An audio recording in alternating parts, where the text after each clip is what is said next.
Hey everyone, good evening. Quentin Burgess here, going to jump into my Module 12 case study here, EDL 851, Fort Hays State University.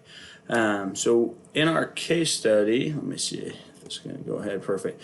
In our case study, we see Mrs. Stevens. Mrs. Stevens, there's definitely some unknowns about the case study, but Mrs. Stevens is a teacher who has gone through several poor evaluations and came to the end of the school year, end of the evaluation period. So the evaluations were due for recommendations within a week or two. The principal had several negative evaluations on Mrs. Stevens and wanted to go ahead and do another evaluation, just kind of follow up and make sure the first couple evaluations were accurate and kind of par for the course. The principal went ahead and performed another evaluation just before the deadline. Once again, the results of the evaluation or the observation were not very good, and so the principal decided, with Mrs. Stevens being up for tenure, that it was a better benefit for the school and the district and all the stakeholders involved that she not be renewed. And so he reached out to her and set up a meeting and had her come in, and they talked about some of the issues with the observation. Poor class management was one of the biggest things that stood out. Also, a lack of student engagement and having a hard time getting those kids motivated and on task. So when he went ahead and kind of ran through the evaluation or the observation with her, she became pretty upset and said that the observations weren't fair, they weren't accurate, that the kids acted different when the principal came in the room, and why wouldn't they, so on and so forth, and that this wasn't necessarily indicative of an everyday visit to her classroom or what every day would look like. She then informed the principal that she would be fighting this to the end. And then that brings us to where we're at now, and going ahead and evaluating the situation and what's happened. So just, again, wanted to provide you with a little bit of an overview here. And we're going to jump in here. So this really gets you thinking about a lot of different things. As we look at the case, it doesn't necessarily appear that anything unlawful or illegal was happening. The teacher's contract is an annual deal. I know here in Kansas we don't have tenure, or at least in my school district I know for sure. We don't have tenure. I believe that's across the state, and I think some states still do. So with this case study, the teacher hadn't received that tenure yet, so those contracts are annual. Essentially, teachers can be dismissed, for lack of productivity or student engagement, I suppose it would be another way to put that. This case study, however, doesn't provide a ton of information on whether or not the administration had provided different opportunities for feedback or supports on things that could have been done to help Mrs. Stevens improve her strategies in classroom management and student engagement. It also appeared that the observations were done by the same principal, so there wasn't a lot of what I would call looking through different lenses. I think it's nice, and from my personal experience, we have several administrators in our building, and our observations are broken up between the different administrators, and I think that gives us a more accurate look at how we're doing in the classroom, because you have different perspectives providing feedback on those things. So you could assuredly assume that if you have the same feedback from 5 or 6 administrators, that's probably indicative of something that we need to work on. So anyway, getting back to the case study here, I do know that many of the school district policies typically require implementation of what we would call a TIP, or a teacher improvement plan, before dismissing a teacher for any sort of teaching insufficiencies. A lot of times those teacher improvement plans are very structured, they're very goal-orientated. The teacher that's on a TIP would have a mentor or a guiding teacher to help them as well. So again, it comes back to promoting an environment of academic success, not just for the students, but also for the teachers, and giving them the resources and empowering them to be better, and that comes through feedback as well. from an ethical standpoint, and I looked at this, I think if they would have implemented a plan for improvement, it would probably have been a better situation. I know there was some discussion in the case study that the teacher, Mrs. Stevenson, was very reluctant to accept any feedback and very defensive. Again, there's a lot of unknowns, but I can only assume that some of that would be in part due to the delivery, but also, in to her defense, to making her, for lack of a better term, just being on the defense all the time. I think the environment needs to be nurtured and such where teachers are a little bit more open-minded to improving and always focusing on growth. And again, coming back to, academic success for the school and the students and the staff as a whole. I just added a link here from Stillwater School District in Oklahoma. This is a sample. I couldn't find one from my own district here, but I thought this one was as good as anything I've seen. It talks a little bit about the observation period through a teacher improvement plan. It talks about how they're going to support the teacher, different steps for supporting. Again, you can see here where it says select peer assistance. So kind of like a mentoring or a buddy teacher, if you will. And then as we drop down here a little farther, sorry if I'm making you dizzy, there's some steps to implementing the plan and getting a little more in depth. But then here is a goal sheet with some ways that we can provide benchmarks and measure progress towards those goals.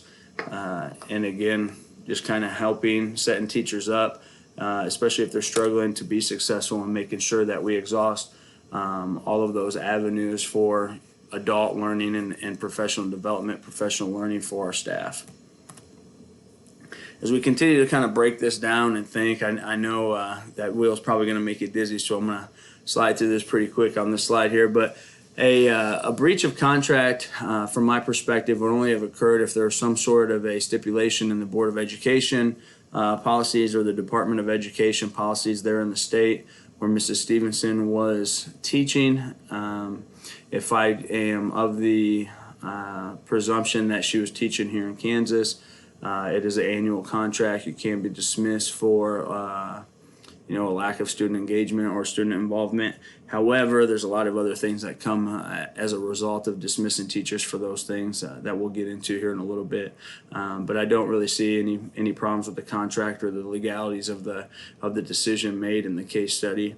I would say that the administration could be a little more cautious on how they handle things, and I put something here about potential allegations of harassment. The only thing that really stuck out to me was the principal that did the observations was the same principal that did the observations, and you could almost argue a little bit, if you're in the defensive side of this, that it was a targeting type situation, or, oh, I only got bad evaluations because that one person doesn't like me. So again, going back to my own personal experiences, I think it is definitely a better deal to have multiple people perform those observations and evaluations, and sometimes those results could get skewed. But I think if you have a large enough pool of people doing those things, the averages kind of weigh out the way they're supposed to.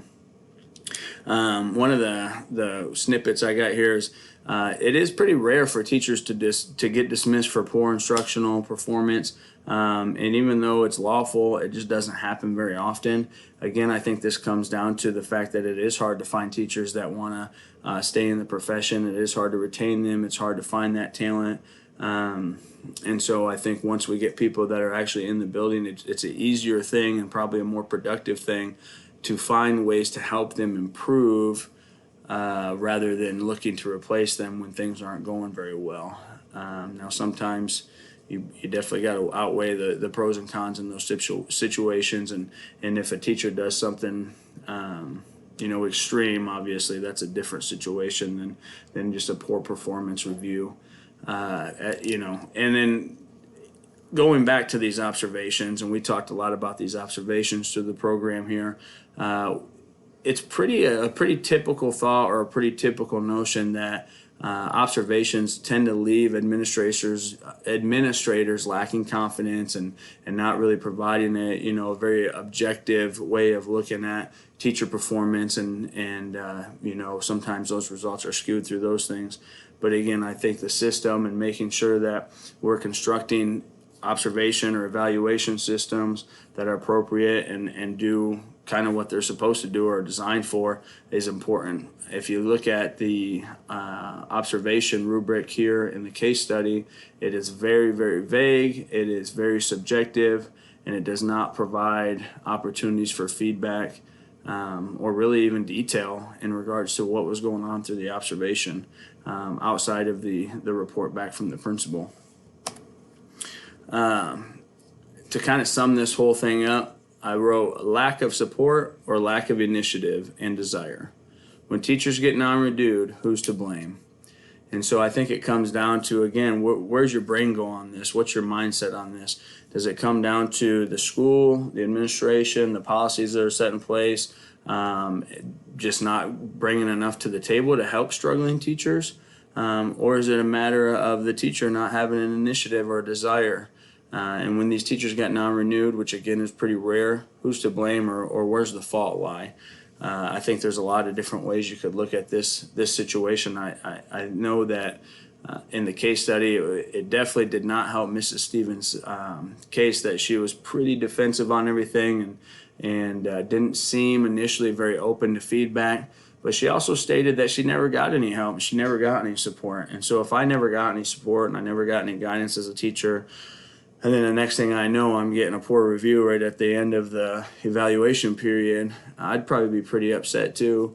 There was never any mention in the case study that there was consistent feedback or regular feedback provided to the teacher through those previous observations. So we can only assume that there probably wasn't adequate feedback, which is leading Mrs. Stevens to be so upset. And so if I was in that situation, I would definitely be upset too. And so if you look at it from that lens, it's easy to see or side with Mrs. Stevens in this situation and say, hey, maybe I'm not doing the greatest job, but I didn't know necessarily that there was an issue. If there was an issue, I wish there was more feedback or things were communicated to me, in which case we could develop a plan and kind of set some goals and go from there and work on improving it.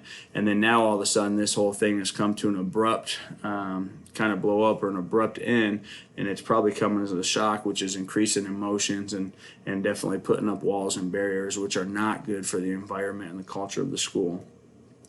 So anyway, and then if you look at it from the lens of the administrator, you could say, well, you're a professional. This is, something that you need to take ownership in and have some initiative and be motivated in to do a better job.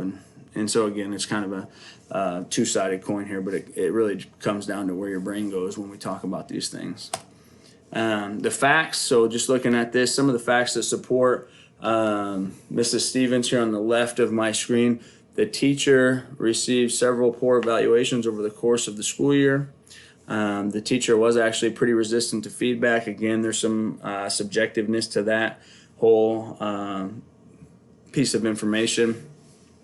The teacher inadvertently actually admitted to having poor classroom management and having less than adequate student engagement. She kind of did this through what I would call the argument. So as they had that end of the evaluation kind of meeting or observation kind of meeting, she found out she was getting non-renewed.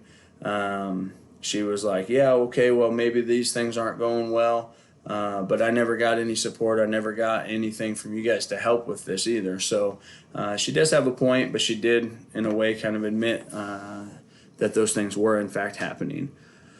And then she also plans to fight this. So this kind of puts the administrator in a tough situation, because either way you look at it, there's definitely going to be a mess to clean up. It's just going to depend on what that mess looks like moving forward. Some of the issues I saw as far as facts and elements to the case study, again, I'll repeat this again, all of the evaluations or observations were done by one principal, so that definitely I think skews the results. There was never really any mention of growth opportunities or professional development or assessing the needs that the teacher had as we went through the case study. And then also there was never really any talk about feedback or actionable feedback. There was never talk about improvement or growth. And as we go through this, I think it would have definitely benefited the case of the administrator to have some of that information handy and prepared and say, yes, we've gone through this before. There hasn't been any improvement. And so I think at this point in time, it would be a better situation to maybe part ways versus just kind of